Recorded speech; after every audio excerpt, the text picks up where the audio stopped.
복음이 이 땅에 처음 들어왔을 때 이런 에피소드가 하나 전해져 오고 있습니다. 선교사님 두 분이 마을 공터에서 마을 주민들의 허락을 받아서 마을 공터에다가 테니스장을 만들고 있었다고 합니다. 땀을 뻘뻘 흘리면서 한여름에 테니스장을 다 만들었어요.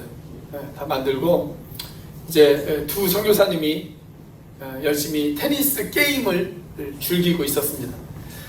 그런데 그 광경을 물끄러미 바라보던 그 마을의 양반이 이 선교사님들에게 이렇게 이야기를 했다고 합니다. 이것 보시오, 불쌍한 선교사 양반들, 뭐 때문에 그리 고생하며 땀을 흘리고 있단 말이오. 그런 일들은 아래 것들을 시키시오, 아래 것들을. 그렇게 이야기를 했다고 그래요. 그러니까 이 이야기 속에는 과거 유교 문화에 있었던 우리나라가 노동에 대해서 어떤 생각을 가지고 있었는지를 보여주는 하나의 단편의 예라고 그렇게 우리가 이야기할 수가 있습니다. 소위 험한 일, 땀 흘리는 일, 그것은 신분이 낮은 사람들이나 하는 것이다 라고 하는 그런 의식들이 과거에 우리나라 가운데 있었죠. 그리고 그런 편견은 비단 우리나라뿐만이 아니라 다른 나라에서도 그런 편견들을 가지고 있었습니다. 적어도 종교개혁이 일어나기 전까지 사람들은 그런 편견을 가지고 있었어요. 종교개혁이 인류 가운데 미친 큰 기억 가운데 하나는 뭐냐면 소위 모든 사람들이 제사장이다. 모든 신자의 제사장직이라고 하는 것입니다. 성직자만 제사장이 아니라 모든 신자가 다 하나님 앞에 제사장이다. 바로 그것을 종교개혁이 주장을 했죠. 그러면서 성직자의 특권을 무너뜨렸어요. 그리고 모든 평신도들의 중요성을 각성시켰습니다. 이것이 종교개혁이 우리에게 기여한 한 가지라면 종교개혁이 우리에게 기여한 또 한 가지가 있습니다. 그것이 뭐냐면 모든 직업의 성직성입니다. 모든 직업의 성직성. 조금 화면이 오류가 났네요. 모든 직업의 성직성. 성직자만 성스러운 직업이 아니다 라는 거죠. 모든 신자가 제사장이기 때문에 그들이 하나님의 영광을 위해서 하는 모든 일은 다 성직이다. 그런 이야기입니다. 안 믿는 사람들도 그런 이야기들을 하죠. 직업에 귀천이 없다.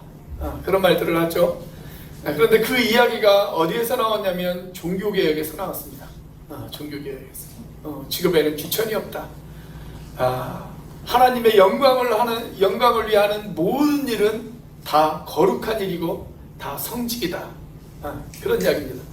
자, 종교개혁자였던 칼빈은 이런 이야기를 했습니다.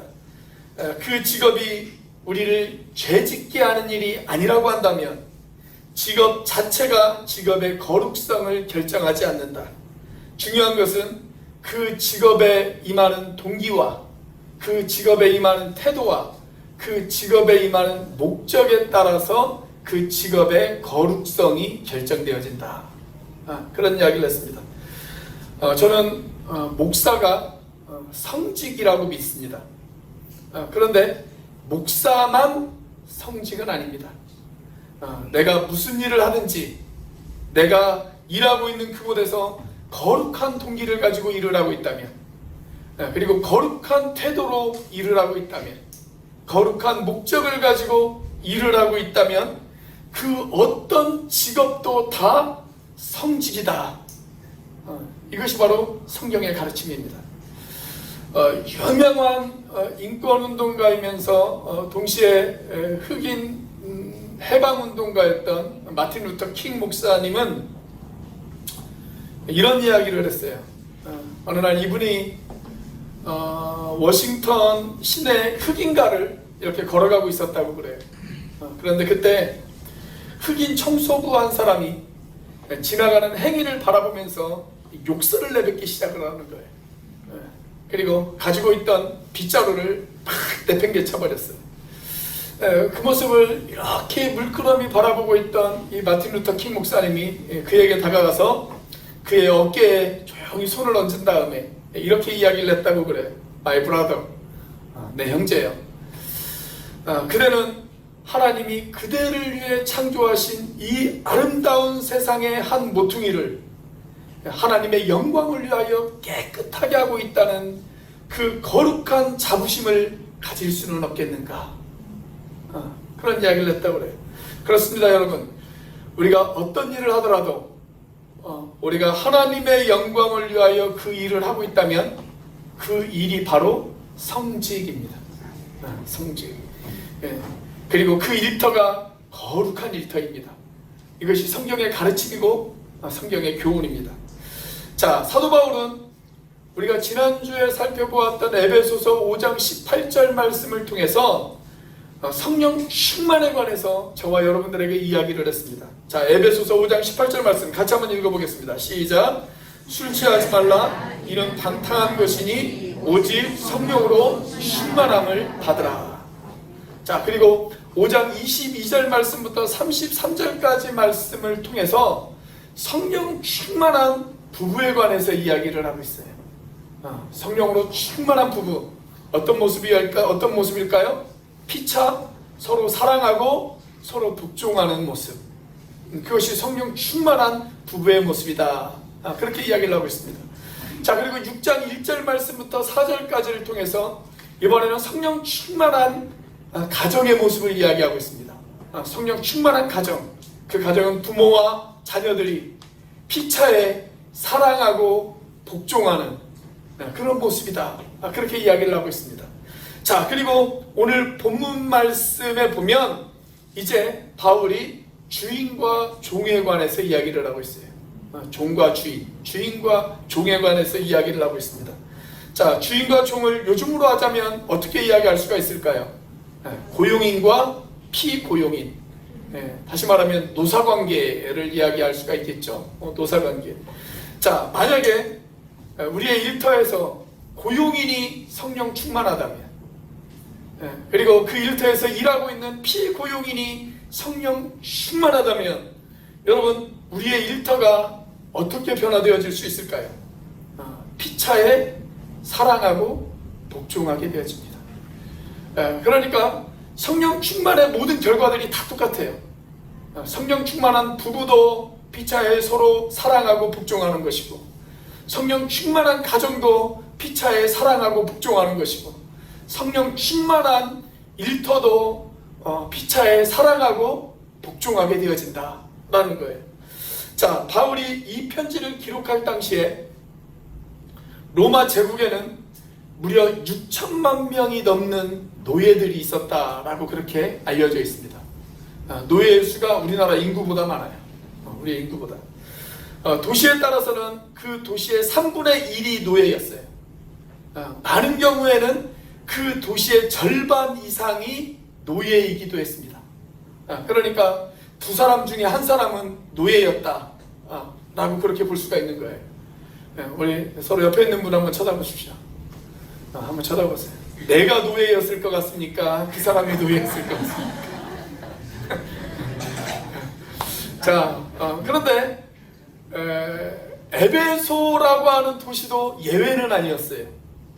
이 에베소라고 하는 도시는 그 당시에 새로운 로마라고 불릴 정도로 아주 화려한 도시였습니다. 크고 화려한 도시였어요.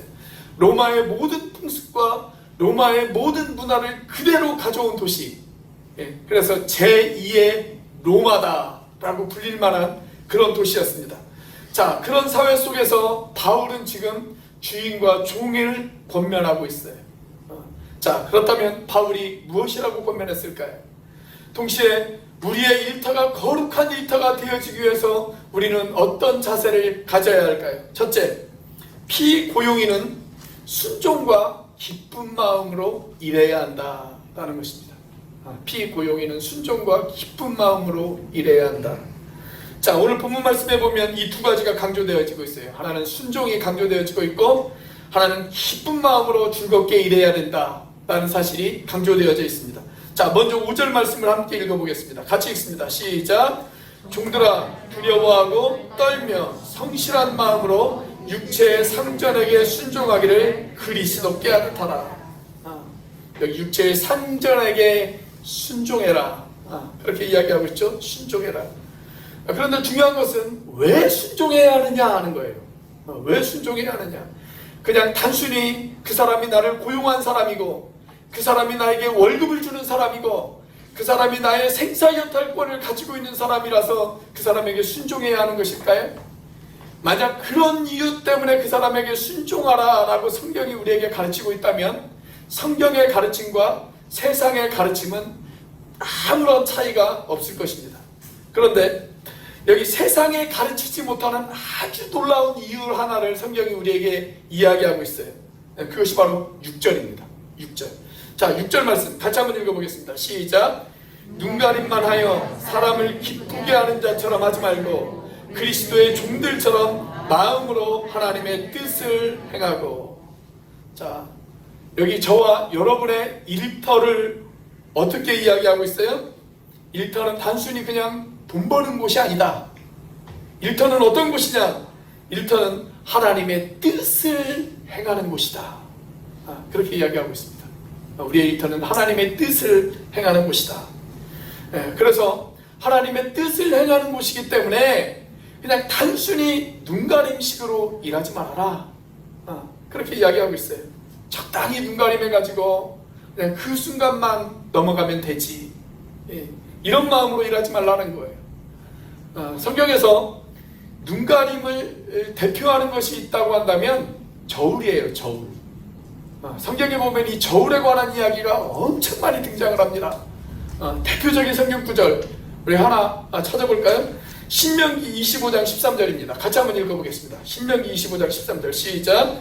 너는 내 주머니에 두 종류의 저울추 곧 큰 것과 작은 것을 넣지 말 것이며.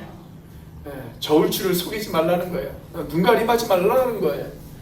우리 일터에서 우리가 더 많은 돈을 벌기 위해서 사람들을 속이는 일을 하지 말라라는 것입니다.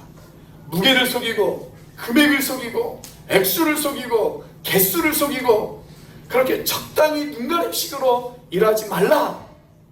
그 이야기예요. 나는 이곳에 단순히 그냥 돈 벌러 온 것이 아니다. 나는 이곳에 하나님의 뜻을 행하려고 왔다. 그런 의식을 가지라는 거예요. 그런 의식을 가지라. 그것을 가르쳐서 유식한 말로 뭐라고 이야기를 하냐면 신전의식이라고 이야기를 합니다. 신전의식. 나는 사람들 앞에 서 있는 것이 아니다. 나는 하나님 앞에 서 있다. 나는 지금 하나님 앞에 서서 하나님의 일을 하고 있다. 그런 의식을 가지라는 거예요. 여러분, 우리가 그런 마음으로 일을 하면 억지로 하는 것이 아니라 조금은 기쁜 마음으로 일을 할 수가 있지 않겠습니까? 나는 지금 하나님의 일을 행하고 있다. 그런 마음으로 일할 수 있지 않겠어요? 자, 그것이 바로 7절의 이야기입니다. 자, 7절 말씀 같이 한번 읽어보겠습니다. 시작. 기쁜 마음으로 섬기기를 주께 하듯 하고 사람들에게 하듯 하지 말라. 우리가 기쁜 마음으로 일을 해야 하는데 사실 기쁜 마음으로 일하기가 쉽지가 않죠. 쉽지가 않아요. 내가 기쁘게 일을 하다가도 그것이 일이 되어지면 힘들 때가 참 많습니다. 제가 예전에 아는 분이 운전하는 걸 되게 좋아하셨어요. 운전하는 걸. 그래서 난 운전하는 걸 좋아하니까 직업을 택시 드라이버로 해야 되겠다. 그래서 이번에 택시를 모셨습니다. 근데 운전하는 것이 일이 되는 순간 그걸 힘들어 하시더라고요. 그런데 여러분, 이렇게 우리가 기쁜 마음으로 일을 해야 되는데 기쁜 마음으로 일하기가 쉽지가 않아요. 어떤 분이 그러시더라고요. 제가 어떤 분이 막 일을 하시면서 자꾸 누군가를 원망하는 그런 이야기를 제가 들은 적이 있어요. 이분이 누구를 원망하냐면 아담을 원망하더라고요. 아담. 이분이 왜 아담을 원망하는지 아시겠죠? 아담과 하와가 에덴 동산에서 죄를 짓잖아요. 하나님이 먹지 말라고 하는 과실의 열매를 먹잖아요. 그리고 그 열매를 먹고 에덴 동산에서 쫓겨나지 않습니까? 에덴 동산에서 쫓겨날 때 하나님이 아담에게 이런 이야기를 하십니다. 너는 평생에 수고하여야 그 소산을 먹으리라. 그런 이야기를 하세요. 그러니까 이분이 저한테 뭐라고 이야기를 하냐면 이런 이야기를 하세요. 목사님, 아니 아담이 죄만 짓지 않았다면 우리가 이렇게 힘들게 일할 필요가 없지 않습니까? 그런 이야기를 하시더라고요. 여러분, 아담이 죄를 안 지었다면 우리가 일을 안 했을까요? 아니에요. 일은 죄의 결과가 아니에요. 죄를 짓기 전에도 일이 있었다는 것 여러분 아세요? 에덴 동산을 관리하는 것, 여러분 그것도 뭐예요? 그것도 일이에요. 일. 에덴 동산을 관리하는 것도. 그리고 무엇보다도 이 세상을 창조하실 때 우리 하나님께서 일을 하셨어요. 창세기 2장 2절 같이 한번 읽어보겠습니다. 시작. 하나님이 그가 하시던 일을 일곱째 날에 마치시니 그가 하시던 모든 일을 그치고 일곱째 날에 안식하시니라. 자, 여기 보면 하나님이 뭘 하셨어요? 하나님이 일을 하셨고 일을 마치셨어요. 우리 예수님도 이런 이야기를 하셨습니다. 요한복음 5장 17절 말씀에 보면 예수께서 그들에게 이르시되 내 아버지께서 이제까지 일하시니 나도 일한다. 우리 예수님도 그런 말씀을 하셨어요. 여러분, 우리 성부 하나님은 지금도 일하시는 하나님이십니다. 우리 성자 예수님도 지금도 여전히 일하시고 계시는 분이십니다. 성령 하나님도 지금 여전히 우리들 가운데에서 일하시고 계시는 분이십니다. 삼위일체 하나님께서 지금도 여전히 일하시고 계시는 분이세요. 그렇기 때문에 여러분, 죄를 지어서 일이 찾아온 것이 아니에요. 일인 그 이전부터 일이 있었고 하나님도 여전히 일하시고 계시는 분이세요. 자, 그러면 죄 짓기 전에 노동하고 죄를 짓고 난 이후에 노동하고는 무슨 차이가 있을까요? 여러분, 죄 짓기 이전에는요, 노동을 노동이라고 생각하지 않았어요. 그걸 일이라고 생각하지 않았습니다. 기쁘고 즐거운 마음으로 그 일을 했습니다. 그런데 죄를 짓고 난 뒤에는 노동이 고통스러워졌어요. 여러분, 우리 하나님께서 천지를 창조하실 때 어떤 마음으로 일하셨을까요? 고통 가운데 일하셨을까요? 내가 왜 괜히 이 일을 시작해가지고, 우리 하나님이 그런 마음으로 일하셨을까요? 그러지 않으셨을 거예요. 우리 하나님께서 나무를 만드시고 산을 만드시고 이 자연을 만드시면서, 야, 내가 나중에 내 형상을 따라 창조할 그 아담이 이 자연 환경 가운데서 기뻐하고 즐거워하겠지. 아마 그걸 생각하시면서 하나님께서 일하셨을 거예요. 꽃을 만드시면서, 새를 만드시면서, 야, 아담이 이것을 보며 행복해하겠지. 그런 마음으로 하나님께서 일하셨을 것입니다. 여러분, 원래 하나님이 우리에게 주신 노동은 바로 그런 것이었습니다. 그런데 죄가 들어와서 그 노동을 고통스럽게 만들었어요. 고통스럽게 만들었어요. 그런데 우리가 성령 충만해지면 어떻게 되어진다고요? 우리가 성령 충만해지면 비록 고통스럽고 힘든 노동이지만 그 노동 속에서도 우리가 기쁨을 발견할 수 있다는 거예요. 기쁨을 발견할 수 있다. 이런 유명한 예화가 있어요. 우리 교회는 건축하시는 분들이 많기 때문에 이런 예화를 한번 드려보는 것이 어떨까 싶은 생각이 듭니다. 아주 유명한 예화입니다. 세 사람이 교회당을 건축하고 있었다고 그래요. 교회당을. 그때 그 공사 현장을 지나가는 사람 하나가 이 교회당을 건축하는 그 일꾼들에게 이렇게 질문을 던졌대요. 지금 무슨 일을 하십니까? 그렇게 물어봤어요. 그런데 첫 번째 사람이 대답하기를, 보면 모르겠어. 내가 지금 벽돌을 쌓고 있지 않소, 벽돌을. 그렇게 이야기를 했대요. 그런데 두 번째 사람이, 무슨 일을 하다니요? 나는 지금 돈을 벌고 있습니다. 그렇게 이야기를 하더랍니다. 자, 그런데 세 번째 사람이 이렇게 대답을 했대요. 예, 저는 지금 하나님의 집을 짓고 있습니다. 그렇게 이야기를 했답니다. 여러분, 같은 장소에서 똑같은 일을 하고 있는데 얼마나 다른 시각을 가지고 일을 하고 있습니까? 이 세 사람 중에 누가 기쁜 마음으로 그 일을 했을까요? 안 물어봐도 대답은 뻔하죠. 뻔하죠. 제가 이런 이야기를 하면 생각나는 이야기가 하나 있어요. 우리 지방의 어떤 목사님께서 저에게 누차 그런 이야기를 하셨는데 제가 그 이야기를 여러 번 들었어요. 이분이 우리가 지금 앉아있는 이 교회당을 건축할 때 이 건축 현장을 방문한 일이 있었다고 그래요. 건축 현장.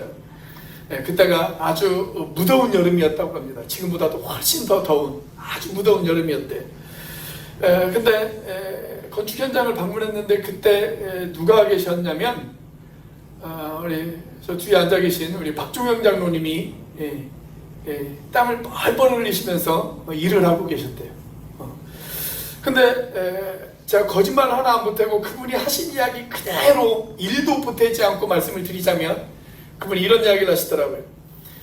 그때 땀을 뻘뻘 흘리면서 일하시는 박종영 장로님의 그 얼굴에 웃음이 가득하더랍니다.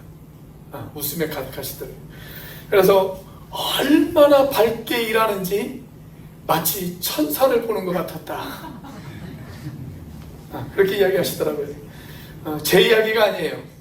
제 이야기가 아니고 제일침례교회 유기영 목사님이 하신 이야기입니다. 목사님 장로님 제가 자리를 좀 마련해 볼까요? 그런 이야기를 하시더라고요. 여러분 오늘 본문은 한 걸음 더 나아가서 우리에게 이렇게 이야기를 합니다. 우리가 이렇게 즐겁고 성실하게 일을 한다면 우리의 일터에서 보상이 주어지지 못할 수도 있어요. 나는 즐겁고 열심히 일을 했는데 거기에 따른 적절한 보상이 주어지지 못할 수도 있죠. 그럴 수도 있어요. 자, 그렇다 하더라도 낭망하지 말아라.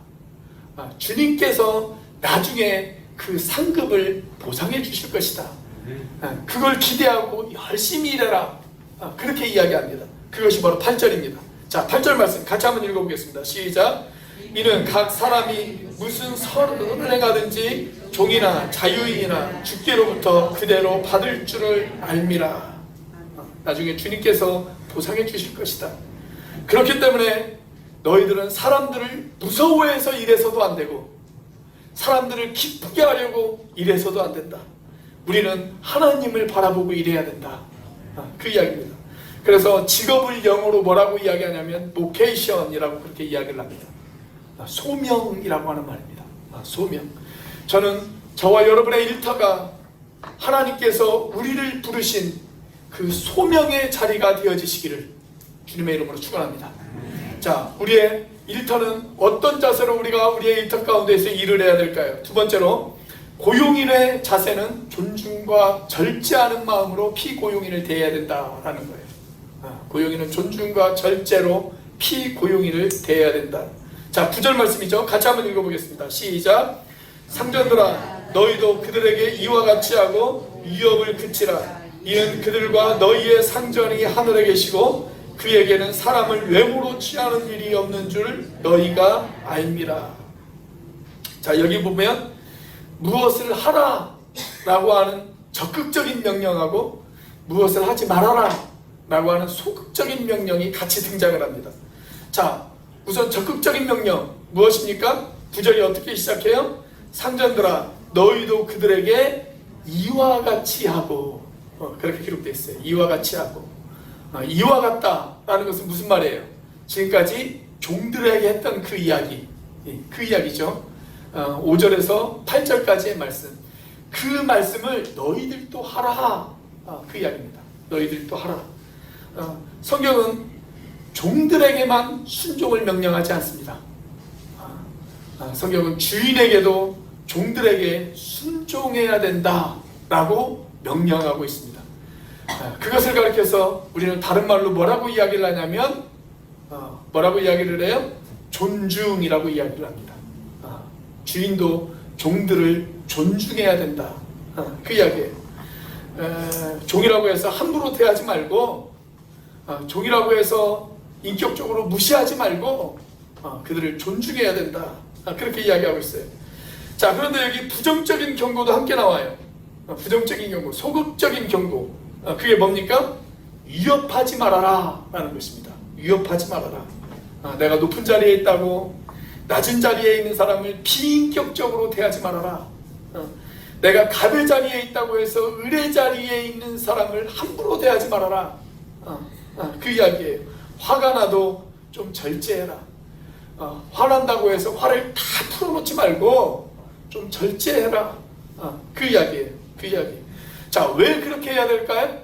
그 이유가 있어요. 그 이유가 9절에 소개가 되어지고 있는데 뭐라고 기록되어 있습니까? 이는 그들과 너희의 상전이 하늘에 계시고, 그렇게 기록되어 있습니다. 여러분, 내가 높은 자리에 있다 하더라도, 내가 사장이라고 하더라도, 여러분, 내가 하나님보다 더 높겠습니까? 그렇지 않잖아요.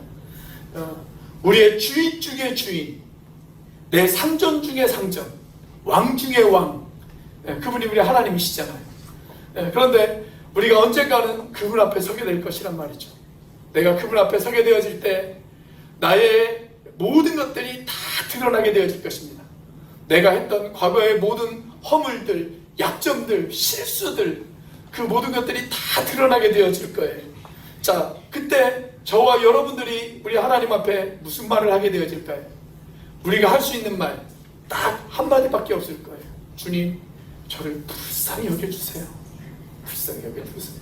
주님, 저에게 이런 약점도 있고 이런 허물도 있었네요. 주님, 저를 불쌍히 여겨주세요.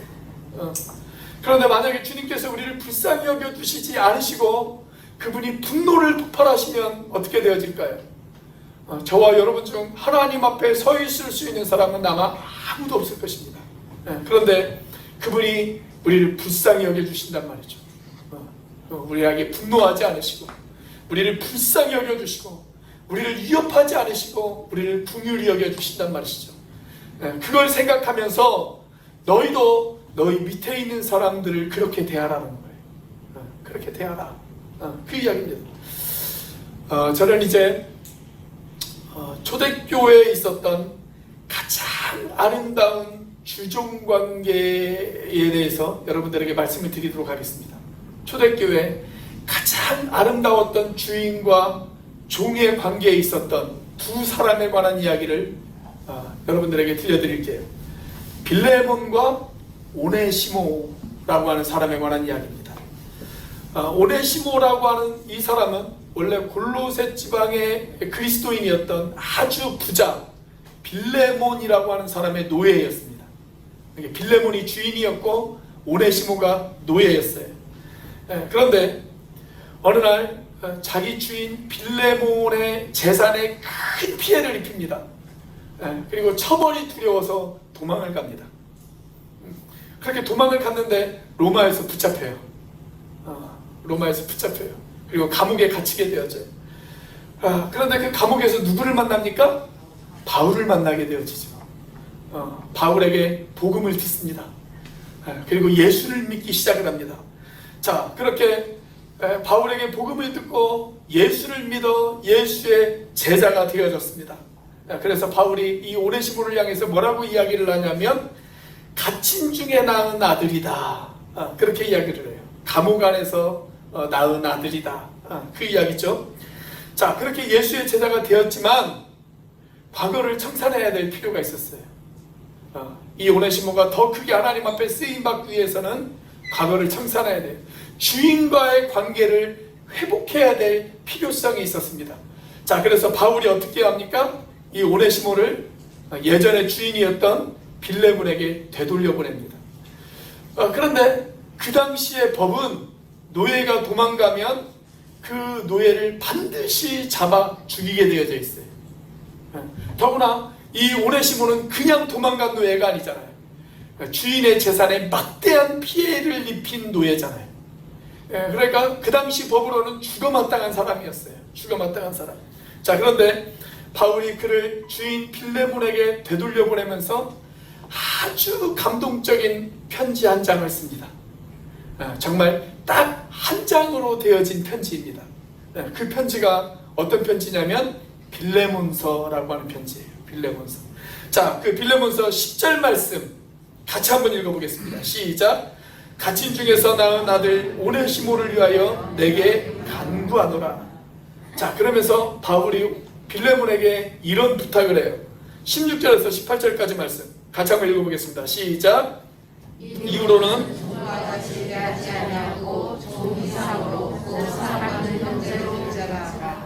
내게 특별히 그러하거든 하물며 육신과 주 안에서 상관된 내게랴.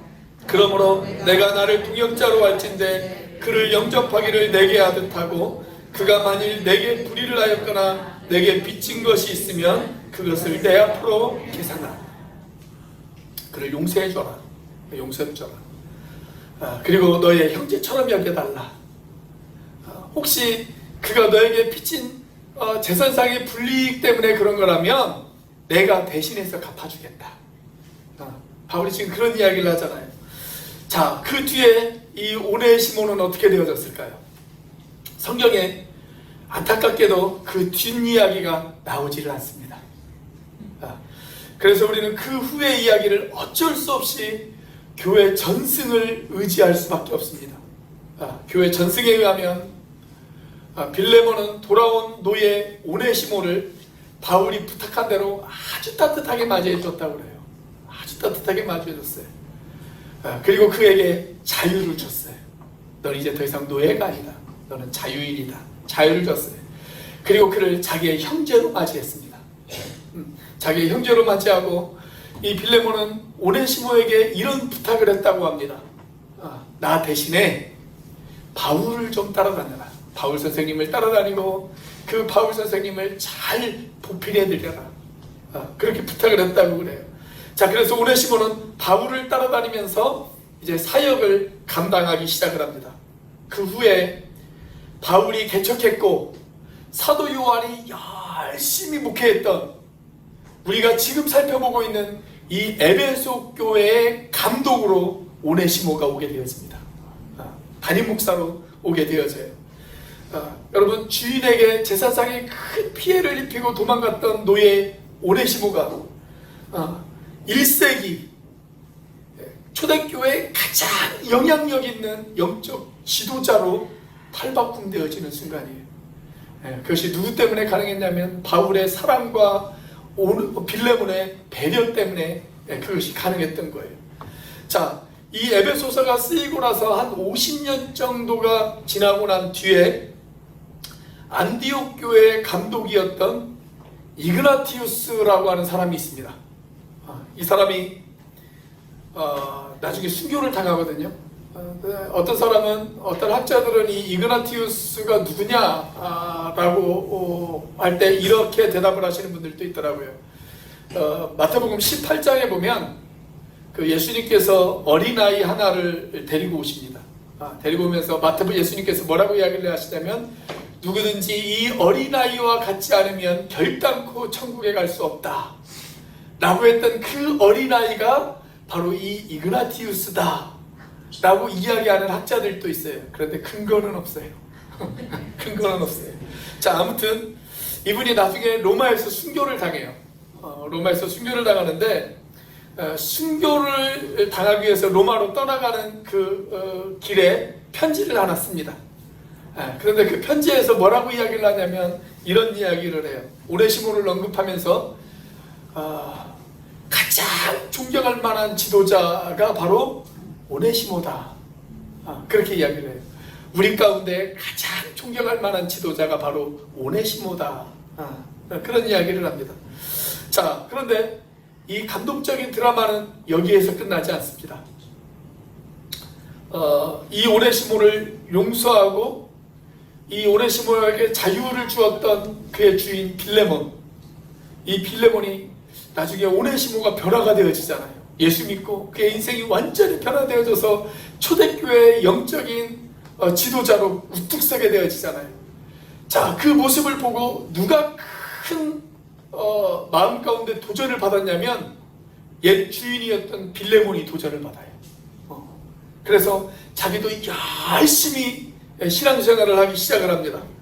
그래서 나중에 빌레몬도 어떻게 되어지냐면 골로새 교회의 감독이 되어져요. 골로새 교회의 감독. 이 두 도시가 그렇게 멀지 않은 곳에 있거든요. 그래서 오네시모는 에베소 교회의 감독이 되어지고 빌레몬은 골로새 교회의 감독이 되어집니다. 자, 그런데 네로 왕제 시절에 폭풍 같은 핍박이 몰려오기 시작을 합니다. 엄청난 핍박이 초대교회에 불어닥치기 시작을 해요. 그 핍박에 회오리 바람이 불어닥칠 때 이 골로새 교회의 감독이었던 빌레몬, 그 다음에 에베소 교회의 감독이었던 오네시모, 이 두 사람이 나란히 순교의 제물이 되어집니다. 두 사람이 나란히 순교의 제물이 되어져요. 안드로클레스 총독 앞에서 두 사람이 함께 장렬한 순교의 동반자가 되어져서 그렇게 순교를 당합니다. 저는 이 오네시모와 빌레몬의 이야기를 할 때마다 생각나는 교회가 하나 있어요. 아마 이 교회 이야기를 제가 꽤 여러 번 여러분들에게 들려드렸던 것 같습니다. 그래도 또 하고 싶어요. 아마 이 교회 이야기는 제가 설교를 하면서도 적어도 1년에 한두 번씩은 꼭 이야기를 할 것 같습니다. 그리고 이 교회를 이야기할 때마다 제가 눈물을 안 흘린 적이 없어요. 그 교회 이야기를 다시 한번 여러분들에게 들려드리도록 하겠습니다. 저는 우리나라에 이런 교회가 있었다는 것이 큰 축복이었다고 생각해요. 그 교회가 바로 전라북도 김제군 금산에 있는 금산교회라고 하는 교회입니다. 우리 중고등부 학생들하고 청년들은 아마 이 교회를 다녀왔을 거라고 생각이 되어집니다. 소위 우리가 기역자교회라고 이야기하는 교회죠. 이 마을의 유지였던 조덕삼 씨라고 하는 분이 계세요. 그런데 이분이 어느 날 선교사의 전도를 받고 예수를 믿기 시작을 했어요. 주인이 예수를 믿자 이제 이 주인의 밑에서 일하고 있던 종들도 다 예수를 믿게 되어졌습니다. 그런데 그 종 중에 누가 있었냐면 이자익이라고 하는 사람이 있었어요. 이자익. 이 두 사람이 열심히 교회를 섬기고 있었습니다. 그런데 수년 후에 교회가 커졌어요. 그래서 장로를 선출해야 될 필요성을 느꼈습니다. 후보가 딱 2명이었습니다. 누가 후보였을까요? 한 사람은 그 마을의 유지였고 전라도 토박이었던 주인인 조덕삼 씨가 후보였고, 또 한 사람은 누구였냐면 경상도 출신의 이 주인의 밑에서 일을 하고 있는 종이었던 이자익 씨가 후보였습니다. 투표가 진행이 되어졌어요. 자, 투표가 다 끝이 났습니다. 그런데 아주 뜻밖의 결과가 나왔어요. 뜻밖의 결과가 나왔어요. 선거에서 누가 당선이 되어졌냐면 주인이 떨어지고 종이었던 이자익 씨가 당선이 되어졌습니다. 순간 교회가 조용해졌습니다. 도대체 이 문제를 이제 우리가 어떻게 해결해야 될까? 많은 사람들이 조용히 있었어요. 그때 주인이었던 조덕삼 씨가 자리에서 벌떡 일어납니다. 그리고 교인들에게 이런 이야기를 했다고 합니다. 우리 금산교회 교인들은 오늘 참으로 훌륭한 일을 해내셨습니다. 우리 집에서 일하고 있는 이 이자익 형제는 저보다 신앙심이 아주 좋습니다. 마땅히 당선돼야 될 분이 당선되셨습니다. 그렇게 이야기를 한다고 그래요. 그리고 그것을 하나님의 뜻으로 여기고 자기의 종이었던 이자익 씨를 장로로 모시고 열심히 교회를 섬기셨다고 그래요. 그런데 이 이야기도 여기서 끝나지 않아요. 나중에 교회가 더 커졌어요. 그래서 이 조덕삼 씨도 그 교회의 장로가 되어졌습니다. 조덕삼 씨가 교회의 장로가 되어지고 나서 이 조덕삼 씨가 한 일이 있어요. 뭐였냐면 자기의 돈을 들여서 이자익 씨에게 장학금을 줍니다. 그리고 이자익 씨를 신학교를 보내요. 그리고 신학을 공부하게 합니다. 그리고 이자익 씨가 모든 신학을 다 마쳤을 때 그를 자기 교회의 담임 목사로 청빙합니다. 담임 목사로 청빙해요. 그래서 자기의 종이었던 이자익 씨를 담임 목사로 모시고 그 교회를 열심히 섬기셨다고 해요. 열심히 섬기셨다고. 저는 이 이야기를 할 때마다 이자익 목사도 훌륭하지만 조덕삼 장로님이 훨씬 더 훌륭하다. 저는 그렇게 생각합니다. 이분이 훨씬 더 훌륭하다. 여러분, 이분의 후손 가운데 국회의원이 나온 거 아십니까? 이분의 후손 가운데 여러분들이 혹시 아실지 모르겠어요. 지금은 돌아가셨는데 국회의원 중에 조세영 씨라고 하는 분이 계셨어요. 2009년에 돌아가셨어요. 이분이 조덕산 장로님의 손자예요. 손자. 그런데 지금도 이 조덕산 장로님의 후손들이 열심히 이 교회를 섬기고 있다고 해요. 여러분 얼마나 아름다운 섬김의 모습입니까? 이런 섬김의 정신이 실천되어지는 공동체, 여러분 그 공동체가 얼마나 아름다운 공동체일까요? 여러분 이런 섬김이 실천되어지는 일터, 여러분 그 일터가 얼마나 아름다운 일터일까요? 여러분 이것이 바로 복음의 능력인 것입니다. 이것이 바로 주인과 종을 함께 변화시킬 수 있는, 복음만이 할 수 있는 복음의 능력인 것입니다. 이 복음의 능력이 저를 거룩한 일터로 만들고 여러분을 거룩한 사람으로 만들고, 그리고 저와 여러분이 일하고 있는 그 일터가 거룩한 일터로 만들어질 수 있는 위대한 능력을 가진 것, 여러분 그것이 바로 복음입니다. 여러분 이 복음 앞에 우리가 순종할 때 저와 여러분이 거룩해지고 저와 여러분이 일하는 그 일터가 거룩해질 수 있도록 믿습니다. 이런 거룩한 기적이 일어나는 일터가 저와 여러분들이 일하는 그 일터의 현장이 되어지시기를 주님의 이름으로 축원합니다. 기도하시겠습니다.